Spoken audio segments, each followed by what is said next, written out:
Mateus capítulo 6, a partir do versículo 19.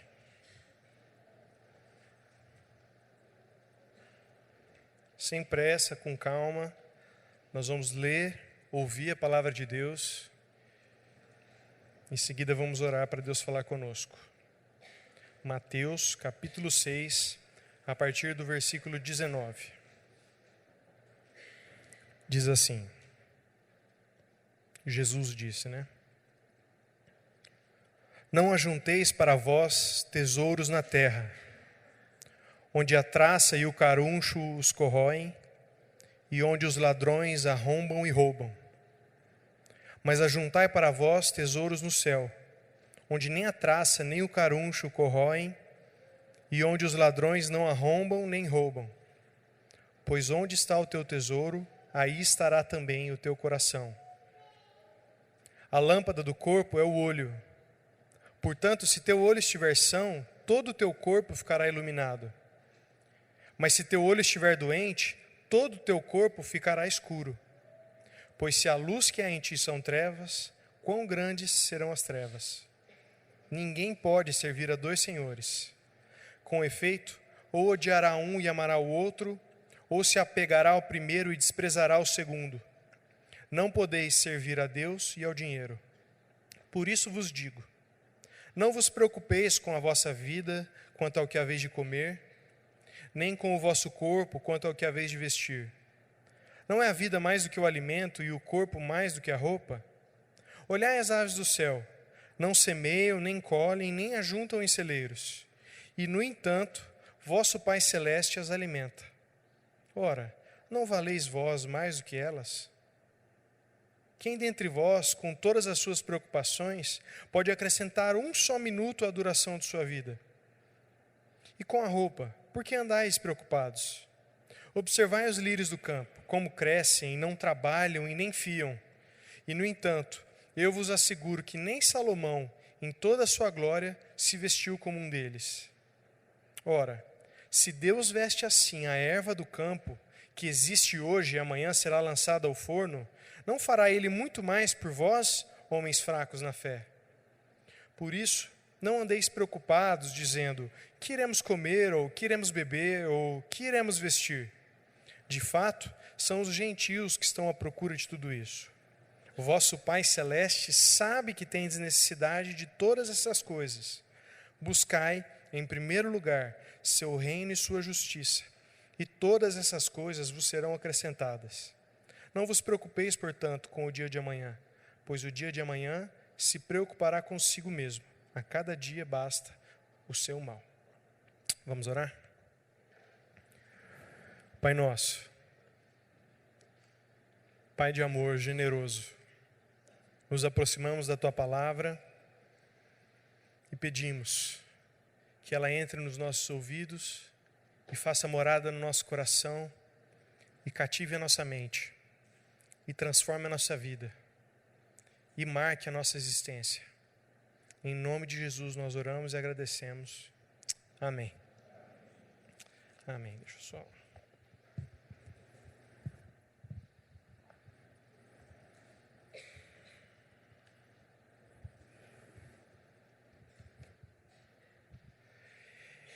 Em 1783, um homem teve uma ideia pouco ortodoxa, maluca mesmo. O nome dele era Edward Jenner, ele era um inglês, vivia em Londres, na Inglaterra, num período muito difícil. Naquele período, a Europa toda, e Londres especificamente por ser um centro urbano, vivia surtos de várias doenças, e a medicina era pouco avançada e as pessoas simplesmente eram levadas. Se fosse uma doença que levasse à morte, morria. Se não fosse, não morria. E ali, especificamente nesse ano, 1783, mais uma vez, a varíola estava varrendo Londres. Quase 80% das crianças que contraíam varíola morriam. Porque não tinha o que fazer, não tinha como controlar, não tinha como cuidar. O que os pais faziam quando tinha algum boato de que alguém estava com varíola, os primeiros sintomas, as primeiras pessoas surgiam de varíola? Eles escondiam os filhos. Botava os filhos para dentro de casa, não deixava sair, não deixava ter contato com outras pessoas, na esperança de que os filhos não contraíssem varíola, porque não tinha outro caminho. E se contraísse varíola, era contar com a sorte. Esse homem, Edward Jenner, nesse contexto, ele resolveu encarar o problema de frente. Em vez de fugir, se esconder dentro de casa para fugir dos surtos de varíola, ele resolveu pensar: o que eu posso fazer, o que a gente pode fazer para combater a varíola? E ele não sabia por onde começar. Até que ele ouviu uma lenda. Havia uma lenda ali em Londres de que as ordenhadoras, as mulheres que ordenhavam as vacas, não contraíam varíola, eram imunes. Era só uma lenda, ninguém acreditava muito nisso, mas ele resolveu pesquisar, ele não tinha de onde começar, então ele foi para os campos e ele viu que realmente várias mulheres ordenhadoras, que era um serviço que as mulheres desempenhavam naquele momento, elas eram imunes à varíola. E ele procurou entender por quê. E ele descobriu que em algum momento da vida delas, essas mulheres antes tinham contraído a varíola bovina, que era uma versão da varíola mais branda, que não chegava a matar, era só esperar e deixar passar. Então, aí veio a ideia maluca dele. Ele resolveu pegar alguém que tinha varíola bovina e forma umas pústulas na mão. Alguém hoje de manhã veio me contar que teve contato com alguém que tinha varíola bovina e forma umas pústulas de pus no corpo. E ele resolveu pegar alguém que tinha varíola bovina e resolveu expor a pessoas saudáveis ao pus das pústulas, das feridas dessa pessoa com varíola bovina. Ele queria contaminar as pessoas com varíola bovina. Vocês podem imaginar que na época não foi assim um tratamento bem aceito, não virou moda, todo mundo fizeram filas para passar por esse tratamento. Mas efetivamente, todas as pessoas que passaram pelo tratamento do Edward Jenner, contraíram varíola bovina, elas se tornaram imunes depois à varíola, a versão mais forte da varíola. E aí o Edward Jenner inventou uma palavra para isso. Ele chamou de vacina, porque vem do latim vaca, né, por causa das vacas, da varíola bovina. E foi por causa desse homem, porque esse homem resolveu encarar de frente o problema da varíola e encontrar um meio de lidar com essa doença, com esses surtos, que hoje a gente, seguindo o mesmo princípio, tem várias doenças controladas, algumas até erradicadas pelo mundo, por causa das vacinas. Nós vivemos num mundo... abre parênteses, essa história está lá no livro Como Ser Rico, tá? Você não precisa esperar ser sorteado, você pode comprar também, se você quiser, tem uma livraria aqui perto. Nós vivemos uma sociedade bem diferente de Londres do século XVIII. Bem diferente. Nossa medicina é muito avançada, nós temos sistemas de higiene avançados, sistema de esgoto, a gente tem tecnologia já muito desenvolvida, remédios, a gente vive numa sociedade bem diferente. Não só bem diferente em relação a Londres do século XVIII, mas também, olhando em perspectiva, a outras sociedades do nosso próprio planeta. Se a gente pensar em outros países, se a gente pensar em outros estados, aqui no Brasil mesmo, em outras cidades, de repente até em outros bairros aqui de Rio Preto, nós podemos dizer que nós vivemos, olhando em perspectiva, nós somos abastados, nós somos todos ricos. O que nós temos, o que nós desfrutamos, tem gente que não tem água encanada, tem gente que não tem esgoto, e a gente tem e a gente é rico por isso. A gente não tem os problemas lá da Londres do século XVIII, nem de vários lugares, várias cidades do mundo. Mas a gente tem um outro surto, que desde os tempos de Jesus, acomete as pessoas justamente em situações abastadas como a nossa. Que não depende de ter sistema de esgoto, de ter limpeza, de ter acesso a planos de saúde, não depende de nada disso. É um surto que a Bíblia, cujos sintomas a Bíblia diz que é por causa justamente de sermos abastados, de sermos ricos. É um surto de arrogância, um surto de avareza, um surto de ostentação. A Bíblia fala que as pessoas abastadas, elas têm um sintoma muito interessante, que elas colocam a esperança nos seus bens, nas suas riquezas. Então, se a gente podia dar um nome para esse sintoma aí, é uma esperança deslocada, uma esperança fora de lugar. Em vez de colocar esperança em Deus, esperança na segurança, na limpeza, nos nossos bens, nas nossas riquezas, no próprio fato de nós sermos abastados. E como é que a gente trata isso? Como é que a gente trata esses sintomas? A gente vive numa sociedade abastada. Tem pessoas aqui que têm mais e têm menos dinheiro. Rico é uma palavra assim, muito difícil de definir, porque a gente nunca se acha rico. Rico é sempre aquele que tem 10 vezes mais do que o que você tem, independente de quanto você tenha. Então, mas nós podemos nos chamar de ricos. Segundo a palavra de Deus, nós somos ricos. Então, como é que a gente pode cuidar desses sintomas que acometem as pessoas ricas?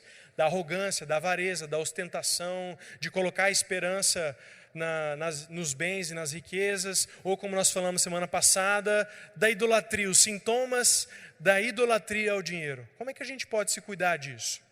O John Wesley, ele dizia assim: quando eu recebo algum dinheiro, eu logo me livro dele para que ele não entre no meu coração. Será que é a pobreza a resposta, ou o voto de pobreza a resposta para lidar com os efeitos adversos da riqueza, ou de sermos abastados? A Bíblia também diz que não. O próprio Deus, a palavra de Deus é cheia de referências a como Deus abençoa, de maneira sem medida, de maneira transbordante, de como Deus quer suprir e supre as nossas necessidades, de como Deus, até esse texto que nós lemos fala, vocês estão vendo os lírios do campo, eles não são bonitos? Deus veste muito melhor o ser humano, né? Você acha que se Deus veste a erva do campo, não vai vestir você? Então, Deus não é o voto de pobreza, não é a resposta para nós lidarmos com os sintomas adversos dessa doença, da arrogância ou da idolatria. Na verdade, na palavra de Deus, a vacina para a arrogância, da idolatria, da avareza, é a generosidade. Generosidade. Se nós lermos 1 Timóteo, não precisa abrir não. 1 Timóteo, capítulo 6, Paulo diz exatamente assim, 6,17. Aos ricos desse mundo, Timóteo, exorta os que não sejam orgulhosos, arrogantes, nem ponham a esperança na instabilidade da riqueza, mas em Deus, que nos provê tudo com abundância para que nos alegremos. Que os ricos, exorta-os, que façam o bem, se enriqueçam com belas obras, sejam ricos em boas obras. Sejam pródigos, sejam generosos, liberais, com liberalidade, capazes de partilhar. Então, assim, acumulando para si mesmos um belo tesouro para o futuro, a fim de obterem a verdadeira vida. Então, a Bíblia deixa claro, esse aqui é só um texto, de que a vacina para a arrogância da idolatria ao dinheiro, dos efeitos adversos dessa doença que é a idolatria ao dinheiro, é a generosidade. Essa é a vacina, a generosidade. Quando eu era criança, a pessoa mais generosa para mim do mundo era o Silvio Santos. Minha avó era fã do Silvio Santos, minha avó Esperança. E a gente saía correndo da igreja para de domingo assistir Topa Tudo por Dinheiro. E eu achava aquilo, nossa, esse homem é muito generoso, ele dá dinheiro, as pessoas só precisam equilibrar um copo d'água lá sem derrubar, ou responder uma pergunta, ou ficar sentadas lá, ele faz um aviãozinho de dinheiro e joga para elas. Esse homem é muito generoso. Tinha também, eu acho que era de terça-feira, tinha a Porta da Esperança. Minha avó chama Esperança e eu assistia junto com ela, Porta da Esperança. E durante muito tempo eu achei que a Noite da Esperança aqui da igreja chamava Noite da Esperança por causa do programa do Silvio Santos. Durante muito tempo eu achei isso, porque era uma pessoa que ia lá com uma necessidade e ficava esperando na frente de uma porta gigante, que parecia a porta do céu lá. E aí ela dizia, eu não tenho emprego, eu sei fazer isso, eu preciso disso. E ficava o programa inteiro enrolando lá, e ele abria a porta, e sempre tinha lá atrás, está aqui a máquina tal, para você fazer o seu trabalho. E eu achava aquilo muito legal, muito... o Silvio Santos, ele tinha o baú da felicidade, tinha um carnê do baú, minha avó pagava o carnê do baú. Todo dia era pouquinha coisa lá. Eu lembro que quando eu fui para a faculdade, não sei se foi minha mãe ou minha avó, mas levou lá com o carnê da minha avó, na lojinha, eu peguei um ventilador, uma tostequeira, levei para... Eu pensava assim, o Silvio Santos é o homem mais generoso do planeta Terra. E tinha a telecena. A telecena, a gente ficava na frente da televisão lá, minha avó pedia para eu ajudar a marcar ela, que ela tinha Parkinson. E aí a gente ficava vendo lá os números e eu pensava assim, gente, mas você ganha fazendo mais pontos e menos pontos. Tipo assim, é mais fácil fazer menos pontos. Esse homem é muito generoso, ele quer dar dinheiro para as pessoas, né? E eu achava que ele era o homem mais generoso que existia. Depois eu fui entender, foi até uma desilusão na minha vida, assim, dos impostos que ele deixava de pagar com isso, tanto de dinheiro que esse homem ganhava com isso, né? Mas eu achava ele o homem mais generoso do mundo. E ele construiu toda uma indústria em volta da generosidade, ou do pressuposto da generosidade. Estou aqui dando dinheiro, é só você rodar essa roda aqui e você pode ganhar não sei quanto, ganhar muito dinheiro. Então ele constrói toda uma indústria em volta da generosidade. E ele fica rico, fica milionário, ele é dono de um império. Ele entendeu que a generosidade ela pode ser lucrativa. Ele entendeu isso. E ele não entendeu sozinho isso. O próprio Jesus já tinha falado sobre isso. Tem uma parábola muito esquisita na Bíblia, que Jesus conta dizendo o seguinte, que havia um homem, senhor de muitos bens, que chegou aos ouvidos dele que a pessoa encarregada de administrar os bens dele estava dissipando os bens dele, gastando à toa. Aí esse homem chegou para o empregado dele e falou assim, que é isso que eu ouvi, cara? Você está gastando meu dinheiro? Então, presta conta do meu dinheiro aí, porque você está demitido. Você não vai ser mais meu empregado, não vai cuidar mais dos meus bens. E aí o homem pensa assim com ele mesmo, estou demitido, o que eu vou fazer? Trabalhar, cavar, eu não sei, não tenho força. Mendigar, eu tenho vergonha. Jesus contando exatamente dessa maneira. Aí ele fala assim, já sei.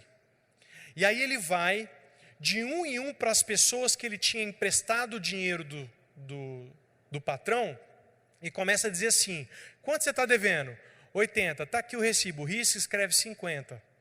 E você? Estou devendo 100, está aqui o recibo, risca aí, escreve 80, 70, sei lá. E foi diminuindo a dívida das pessoas.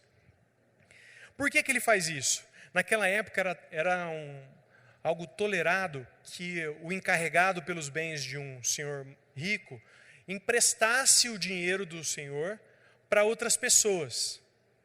E como remuneração, ele acrescentava uns juros, que aí era o que ele ia ganhar pessoal. Ele ia devolver o dinheiro para o senhor dele, e os juros é o que ele ia ganhar como pessoal.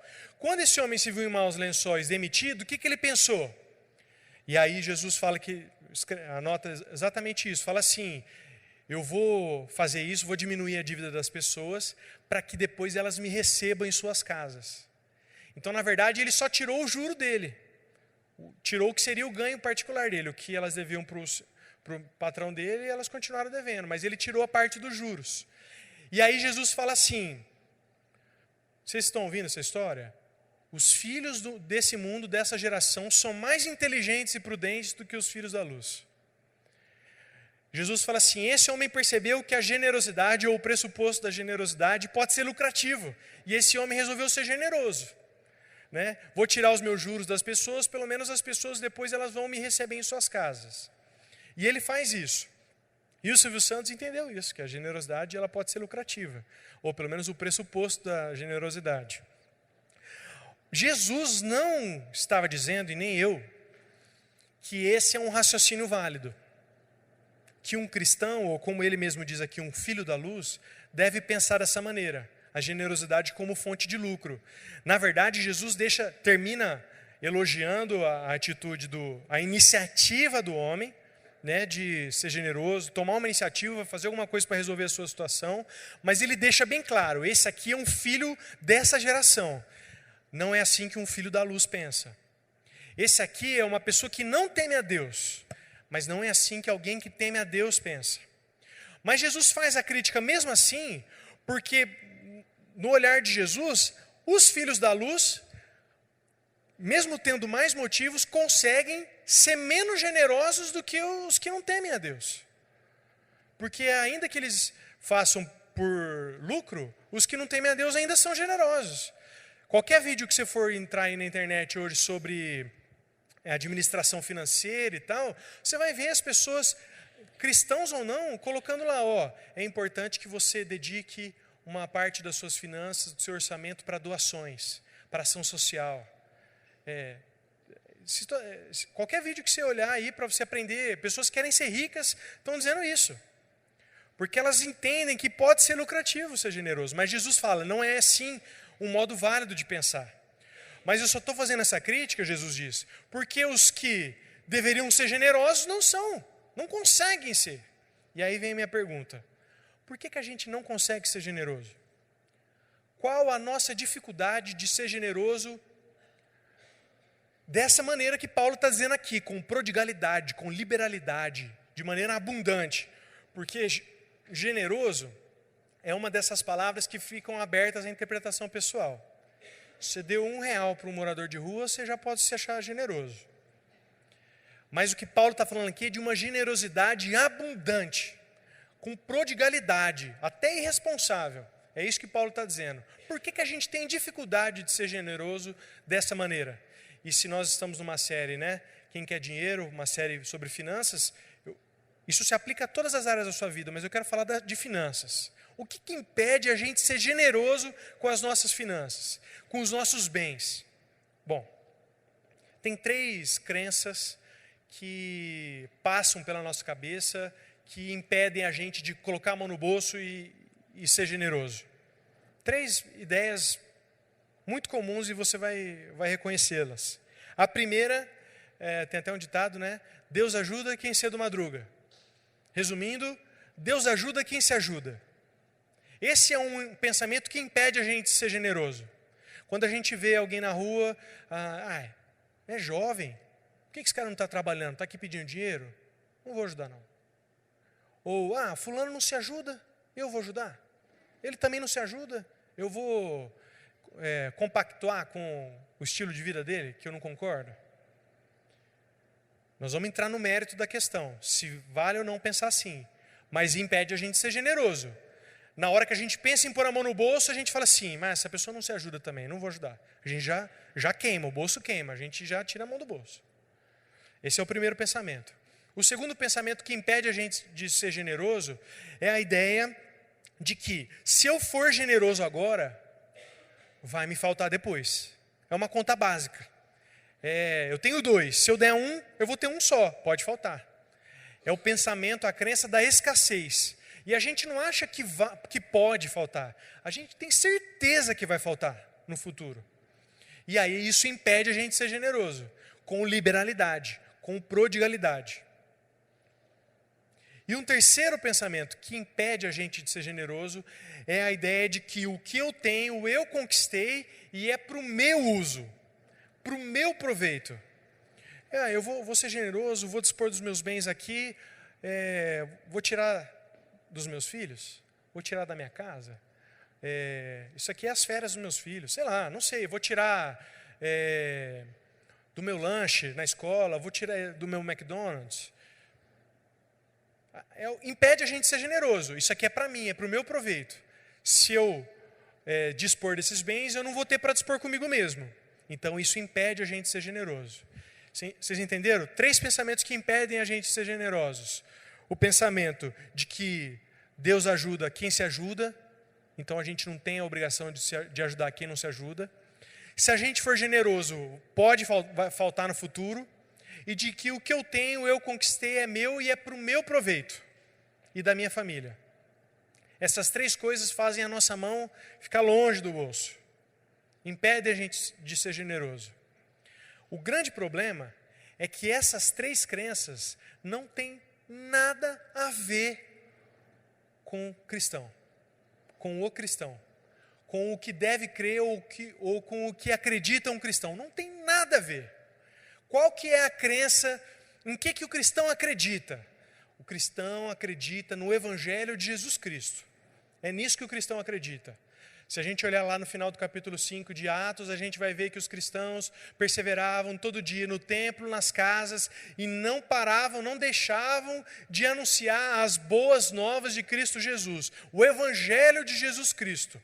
O que é essa notícia? O que é essa crença constituinte do cristão? Essa crença que diferencia, que diz se a gente é cristão ou não é cristão. Qual que é essa crença? A crença é a seguinte: Deus é bom, Deus é maravilhoso, Deus é acima de tudo que a gente pode imaginar. Sabe aquela expressão, Deus é mais? É exatamente isso. Deus é bom? Não, Deus é mais. Deus é santo? Não, Deus é mais. Deus é amor? Não, Deus é mais. Deus é tanto que Ele é a melhor coisa que pode acontecer para alguém. A melhor coisa que pode acontecer para alguém é conhecer a Deus, é ver a Deus, é ter um contato com a glória de Deus. Sabendo disso, Deus fez tudo, criou todas as coisas. Permite que tudo que acontece, tudo que existe foi criado nessa tentativa de Deus revelar a si mesmo para nós. Porque é a melhor coisa que pode acontecer por alguém. Então, por amor, Ele fez isso. Por isso que Jesus tem tanta naturalidade de olhar para as flores e de olhar para as aves do céu e ver a glória de Deus. Porque foi justamente para isso que foi criado. Para revelar a glória de Deus. Então, Deus faz tudo isso. Paulo chega a dizer em Romanos que os homens são indesculpáveis de dizer que não conhecem a Deus, porque a natureza revela os atributos de Deus. Tudo que foi criado é para revelar a Deus. Deus fez isso porque Ele queria se revelar, queria que a humanidade conhecesse Ele.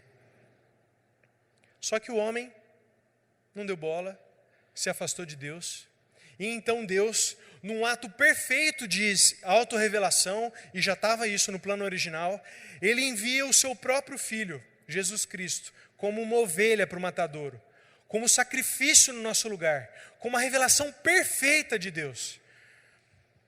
Quando Jesus morre, nós, através do sangue dele, nós somos reconciliados com Deus. Nós somos reconciliados com o Pai. Em Jesus nós olhamos e vemos o Pai, e agora nós somos reconciliados, não estamos mais afastados do Pai. Não só temos nossos pecados perdoados com a morte de Jesus, mas quando Jesus ressuscita, nós somos introduzidos em um novo reino, somos revestidos de uma nova natureza. A Bíblia fala que a gente se transforma em novo homem, nova natureza, nova criação. E tudo isso, gratuitamente. Olha para mim, gratuitamente, sem a gente merecer nada, sem a gente despender um tostão furado, nada, não fizemos nada. Paulo vai falar que Deus nos amou quando nós ainda éramos pecadores. João vai falar que Deus nos amou primeiro, antes da gente amar, Deus nos amou primeiro. A iniciativa é de Deus, foi gratuito, nós não fizemos nada, é graça. Essa história é o Evangelho da graça de Jesus Cristo. É isso que define se alguém é cristão ou não é. Se crê nisso ou não crê nisso. Agora eu quero perguntar, você crê nisso? Você crê nisso? Você pode dizer amém. Você crê nisso?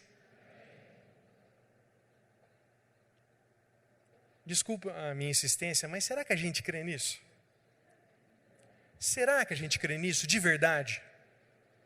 Porque se a gente crê nisso de verdade, com todo o nosso ser, com todo o nosso pensamento, com todas as nossas forças, então aquelas crenças que impedem a gente de ser generoso vão por água abaixo. Porque se a gente crê no Evangelho da graça única de Jesus Cristo,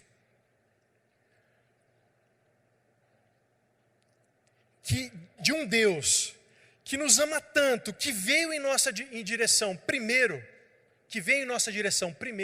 sem a gente fazer nada, como é que a gente pode dizer que Deus ajuda quem se ajuda? Deus ajuda quem se ajuda, Deus ajuda quem não se ajuda, Deus ajuda quem não pode se ajudar. E se a gente olhar para Jesus Cristo como uma revelação perfeita de Deus, a gente vai ver que as pessoas que Ele ajudou eram pessoas endemoniadas, é alguém que não tem controle de si, alguém que não pode se ajudar. Como é que a gente pode falar assim, que eu só vou ajudar quem se ajudar? Se a gente crê no Evangelho da graça de Jesus Cristo, não dá para crer que Deus ajuda quem se ajuda, ou que a gente só deve ajudar quem se ajuda.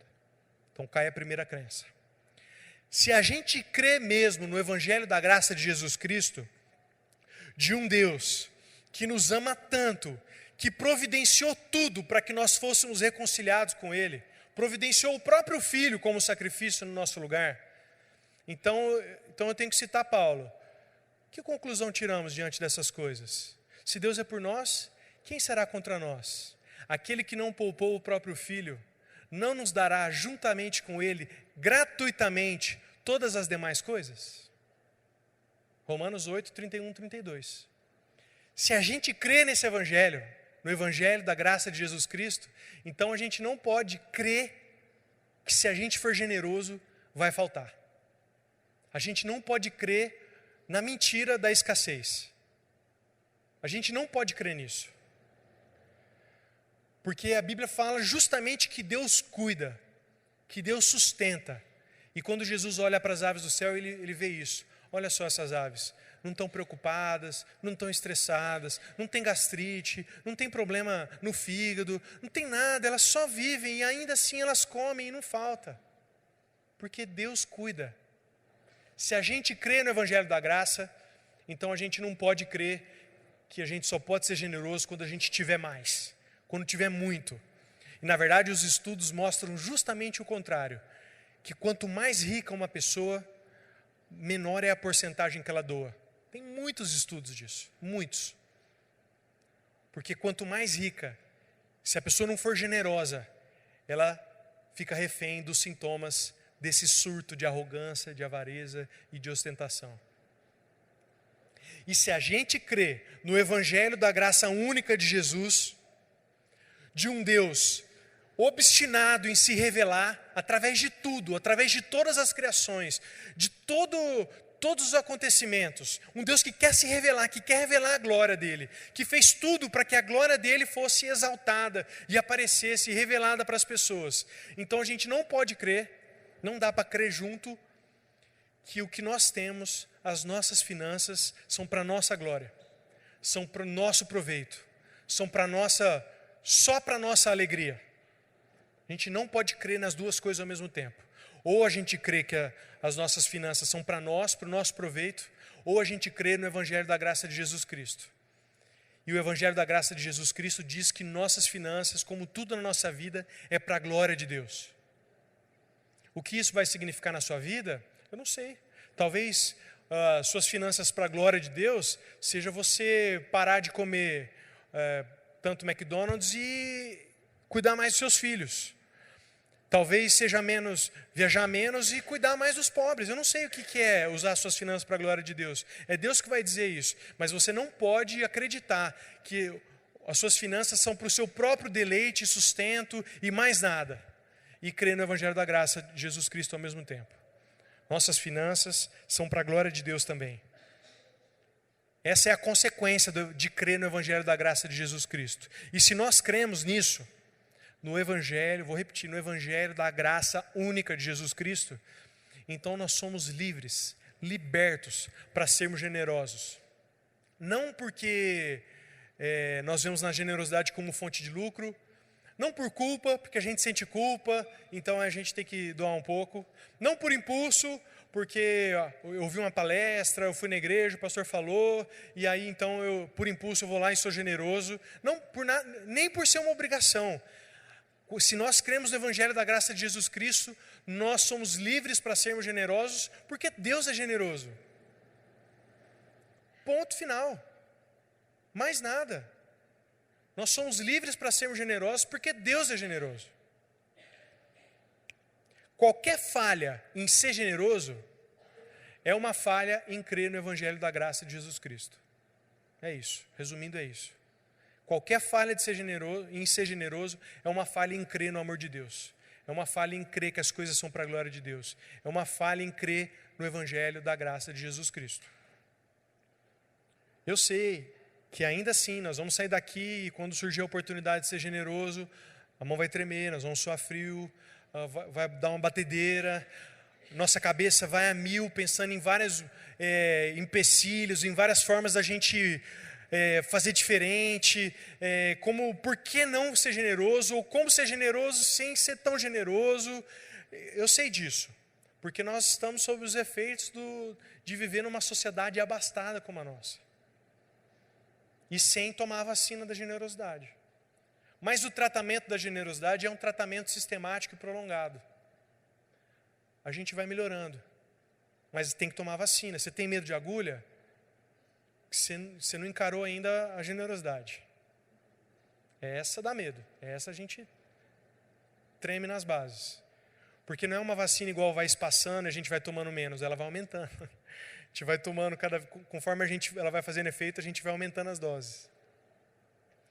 E se a gente fizer isso, se a gente meditar, então o que eu faço?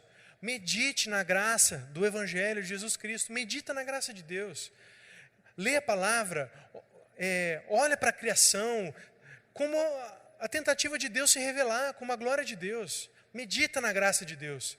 Deixa que a graça, o Evangelho da graça de Jesus Cristo entre na sua mente, durma no seu coração e se espalhe para todas as áreas da sua vida. Quando isso acontecer, aplicando as vacinas da generosidade, sistematicamente, periodicamente, nós vamos aos poucos nos tornando a comunidade generosa que Jesus disse que a gente era, ou deveria ser.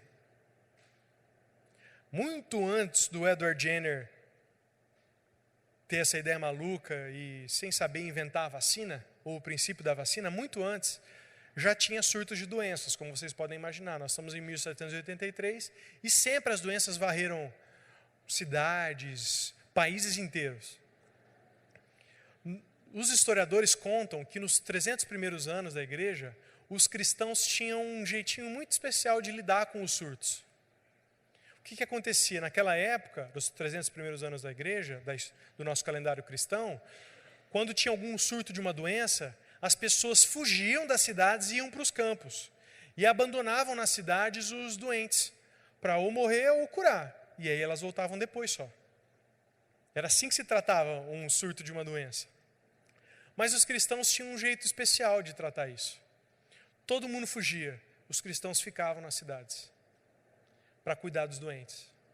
Vocês podem imaginar, e muitos historiadores relatam isso, de como o evangelho, essa era a evangelização. Eles não ficavam na praça, não tinha canal de televisão, eles não ficavam ouvindo música de louvor no trabalho alto, achando que o outro vai ouvir e vai mudar de vida. Não, eles eram generosos. É assim que eles espalhavam a notícia do Evangelho da graça de Jesus Cristo. Porque a generosidade é a consequência natural do Evangelho da graça de Jesus. Você pode imaginar que muitos cristãos morreram nesse processo de ficar para cuidar dos doentes. Mas as notícias do Evangelho se espalharam. O movimento do cristianismo não tinha nada, os historiadores, eu li 2 historiadores que falam que os movimentos do cristianismo não tinham nada que os outros movimentos de sucesso, que tiveram sucesso ao longo da história, tiveram. Eles dizem que o que fez o cristianismo prosperar foi a loucura dos cristãos, a generosidade deles. Foi ficar, quando todo mundo fugia da doença, eram generosos, com a própria vida, generosos até irresponsavelmente, ou como diz o Paulo, com prodigalidade. A minha oração é que minha esperança para a minha vida e para a vida de vocês é que vocês comecem esse tratamento de generosidade. Tomem essa vacina periodicamente.